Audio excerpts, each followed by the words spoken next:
Olá a todos, então continuando na aula da disciplina de sistemas de controle, falamos na aula anterior sobre os controladores proporcional, e proporcional integral. A característica do controlador proporcional, quando controlando um sistema tipo zero, o erro de estado estacionário é diferente de zero. Então, ajusta-se o critério de desempenho específico para esse controlador, do tipo ultrapassagem percentual ou tempo de acomodação, tempo de pico. E, e a partir disso observa-se um erro de estado estacionário. Tá? Para resolver esse problema, dando sequência, então, foi proposto o controlador, exemplificado o projeto do controlador proporcional integral, inserindo um polo na origem para resolver o problema do erro de estado estacionário e assim tornando o sistema tipo 1, tá? E aí fazendo a inserção, bom, o polo na origem, então ele tem o problema de modificar drasticamente o lugar das raízes e fazendo com que se perca todo o projeto anterior do proporcional. Para resolver esse novo problema, então, que é o novo lugar das raízes, foi adicionado um zero muito próximo da origem, e esse zero muito próximo da origem atrai o polo na origem e fazendo com que o lugar das raízes original, então, do primeiro controlador proposto, tá? Fazendo com que esse lugar das raízes seja mantido muito, muito próximo ao que foi projetado no controlador proporcional. Então vimos esses dois exemplos. Em seguida eu passei um exemplo de um controlador PI quando o sistema a ser controlado pode ser representado por um sistema de primeira ordem, tá? Ou seja, um polo apenas. Isso facilita muito os cálculos, elimina a necessidade de software para projeto dos ganhos. Tá? Então, que nós finalizamos com esse exemplo aqui, tá? De um controlador do tipo PI sendo projetado para um sistema de primeira ordem, sistema do tipo A sobre S mais B. E assim nós conseguimos fazer a modelagem e a equivalência do modelo de referência. Tá? Nós temos aqui o modelo de referência, fazendo a equivalência com o sistema em malha fechada e a partir disso encontrando os ganhos K1 e K2. Bom, continuando então com o controlador de atraso de fase, tá? O controlador de atraso de fase ele tem uma semelhança com o controlador PI, tá? Porque ele visa reduzir o erro de estado estacionário. O objetivo dele é reduzir o erro de estado estacionário. Só que isso é alcançado não mais com um polo na origem, tá? E sim com um polo muito próximo à origem. Então vai ter um polo muito próximo à origem, mas não exatamente na origem, como no controlador integral. E esse polo na origem vai reduzir o erro de estado estacionário e além disso, assim como no controlador PI, é adicionado um zero próximo de forma a reduzir o efeito desse polo próximo à origem no lugar das raízes. Então, na prática, é isso aqui. Ó. Esse polo aqui é adicionado para reduzir o efeito do erro de estado estacionário e esse zero aqui é adicionado para reduzir o efeito desse polo no lugar das raízes. Esse processo aqui é feito de uma maneira muito simples, tá? Então isso aqui vem da literatura associada a esse controlador. Então, basta nós calcularmos o ganho DC, então, tá? Que é o ganho relacionado aos valores dos zeros e dos polos da função de transferência, tá? E eu vou chamar de KVO. Esse ganho DC para o sistema antigo, vamos dizer o sistema antigo. Ó, eu projetei um sistema proporcional para atingir um critério de desempenho, só que eu tive um erro de estado estacionário significativo e eu quero reduzi-lo. Então eu vou usar um compensador desse tipo aqui, ó, que é o compensador por atraso de fase para reduzir o erro de estado estacionário. eu preciso então calcular o ganho, tá? O ganho DC, tá? Ganho DC do sistema anterior, tá? Do sistema proporcional apenas.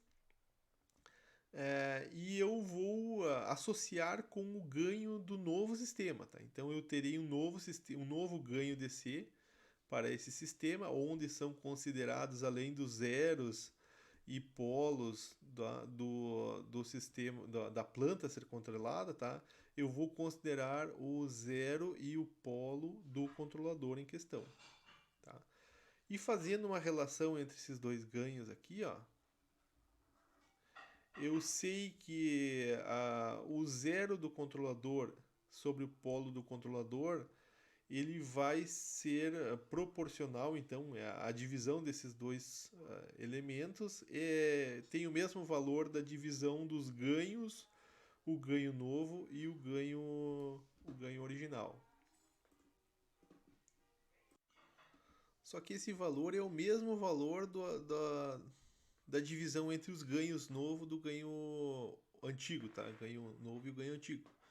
Então o que eu faço? Eu combino essas duas parcelas aqui, ó, tá? E eu consigo então, se eu conheço a razão entre os ganhos que eu desejo, tá? Eu consigo especificar um polo e calcular o zero como consequência, tá? Então o que que se faz na prática, tá? Se calcula essa relação aqui, ó, essa relação aqui dos ganhos é calculada, do ganho antigo e do ganho desejado. Se define um valor para o polo próximo à origem, tá? Um polo muito próximo à origem. Então, sabendo essa relação aqui e sabendo o valor que foi definido do polo, eu calculo o zero, que vai fazer então a compensação e redução do erro de estado estacionário. Então, do ponto de vista do lugar das raízes, aqui nós temos o sistema original, tá? O sistema original tem três polos da função de transferência de malha aberta, tá? Que são os polos que já foram no exemplo, tá? Nós vamos trazer um exemplo aqui, ó. Continuando com o exemplo proporcional, eu tenho três polos da função de transferência de malha aberta. E esse ganho aqui é o ganho do controlador proporcional. Então, o que, que eu faço? Eu adiciono um polo próximo à origem para reduzir o erro de estado estacionário e o zero também próximo à origem de forma a eliminar a influência desse polo. Porque da mesma forma que o integral nos mostrou antes, se eu colocar só o polo, eu mudo drasticamente o lugar das raízes. Então, por isso que eu tenho que colocar esse zero aqui. Tá? Então, eu estou sendo enfático nisso, mas basicamente essa é a motivação da inclusão desse zero. Tá? É não modificar o lugar das raízes para que esse ponto aqui, ó, continue sendo o ponto de operação do nosso sistema, tá? Ou seja, esse ponto aqui, ó, graças a esse ponto de operação, eu vou ter lá o meu amortecimento, por exemplo, lá dado pelo exercício. Então, continuando aqui, então se recuperou do exercício anterior, tá? O amortecimento desejado, tá? Do exercício anterior, num controlador proporcional, tá? E nesse caso aqui, ó, eu vou usar o que foi calculado no exercício anterior, no exercício 1, tá?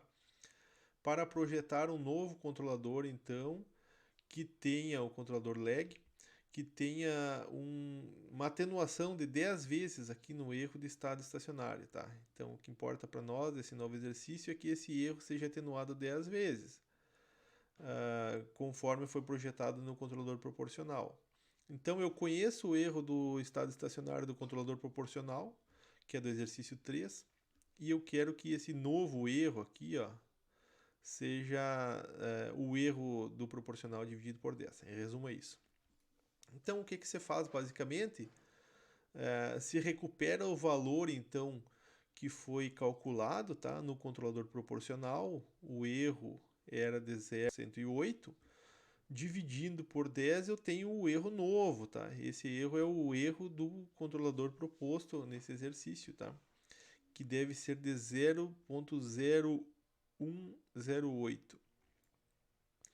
Com isso, conhecendo então um novo erro, tá?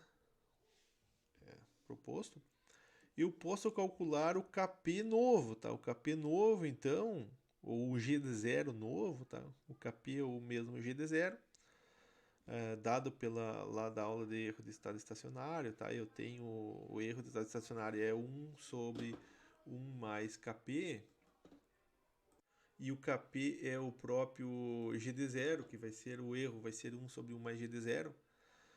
G de zero igual a KP, que é igual ao ganho de C. Então, uma vez que se conhece o erro, eu consigo calcular o G de zero novo, tá? Então, o G de zero novo, ou o KP novo, tá?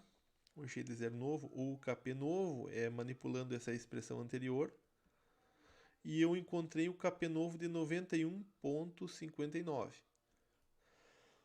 O KP antigo era 8,23. O KP do exercício anterior do controlador proporcional. Então agora basta eu fazer o arranjo conforme proposto aqui no exercício, tá? Que a relação entre o polo, o zero e o polo é a mesma relação entre os ganhos novos e o ganho antigo. Então fazendo essa relação, a relação entre o zero e o polo é a mesma relação entre os ganhos novos e antigos, então 0 sobre polo é igual a 91 sobre 8, que é igual a 11,23. Então a relação entre o zero e o polo é 11,23. E aí se faz arbitrariamente se define a posição do polo, só que essa posição tem que ser muito perto da origem, tá? Só que não pode ser algo menor do que foi posto aqui em função de cancelamentos de polos e zeros, tá? Muito próximos à origem. Então vamos definir esse valor como um valor meio que padrão para os nossos exercícios, tá? De 0,01 como sendo polo alocado muito próximo à origem.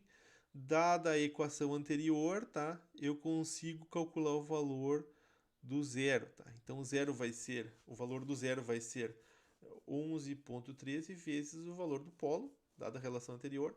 Então o valor do zero vai ser 0,11, tá? 0,11 seria o valor do zero e o valor arbitrário foi posto para o valor do polo. Então o nosso compensador basicamente é mostrado aqui nesse destacado em vermelho.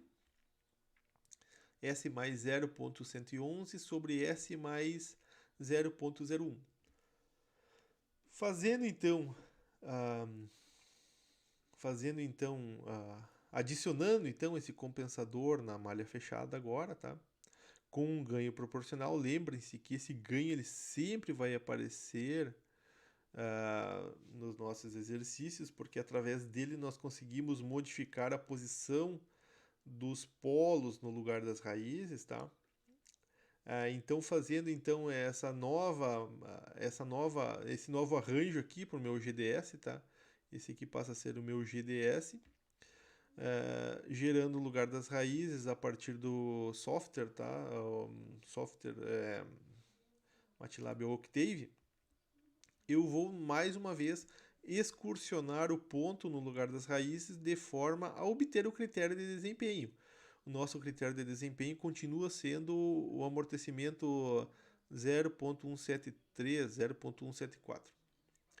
Isso eu alcancei agora com esse novo sistema, tá? Esse novo sistema G.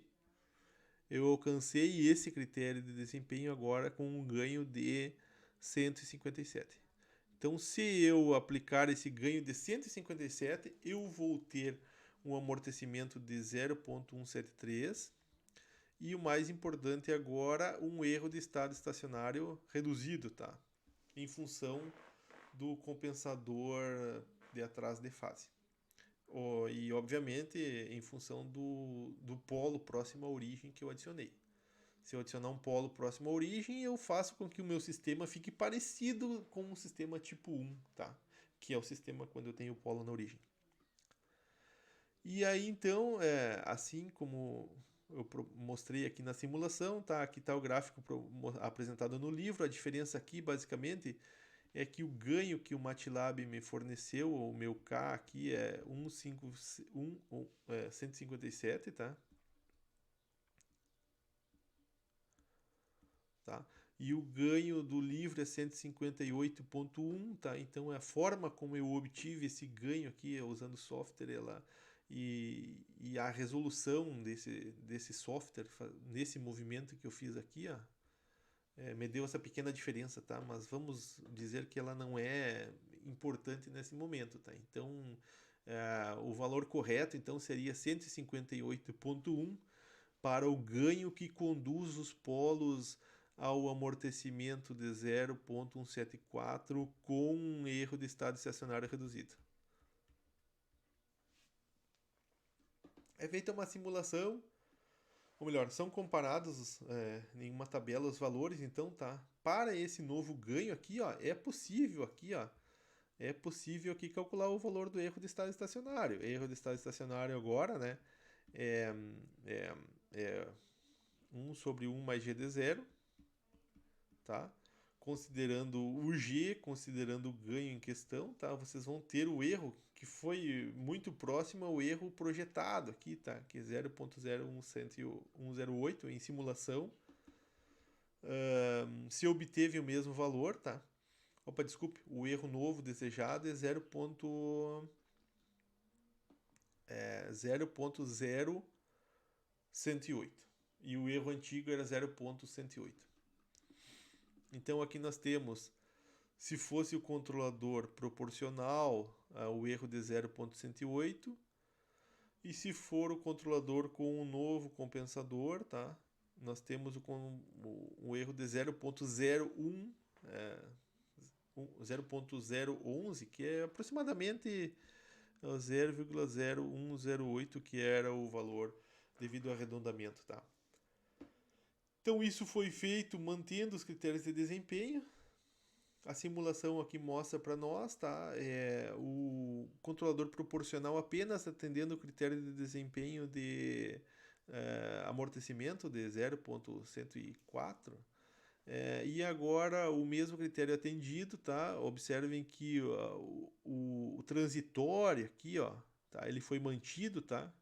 Dadas as especificações de desempenho do proporcional. E esse compensador aqui, ó, ele atuou apenas no regime permanente, tá? Então o compensador de atraso de fase, assim como o PI, tá? O compensador lag e o compensador PI, eles atuam para reduzir o erro de estado estacionário, tá? E eles têm pouco efeito, deseja-se que ele tenha pouco efeito, tá? No transitório. Tá bem? Fica um exercício para vocês aqui a estarem trabalhando em cima nos próximos dias, tá? Que ele define então uma função transferência K sobre S que multiplica S mais 7. Essa função transferência ela trabalha com 15% de ultrapassagem percentual, manda calcular o erro para a rampa unitária, projetar um compensador de atraso de fase para que o erro em regime permanente reduza por um fator de 20. Calcular o erro em regime para uma entrada de rampa para o sistema novo, então o sistema compensado. E calcular quanto que é efetivamente, tá? Quanto que foi melhorado do ponto de vista de erro de regime permanente.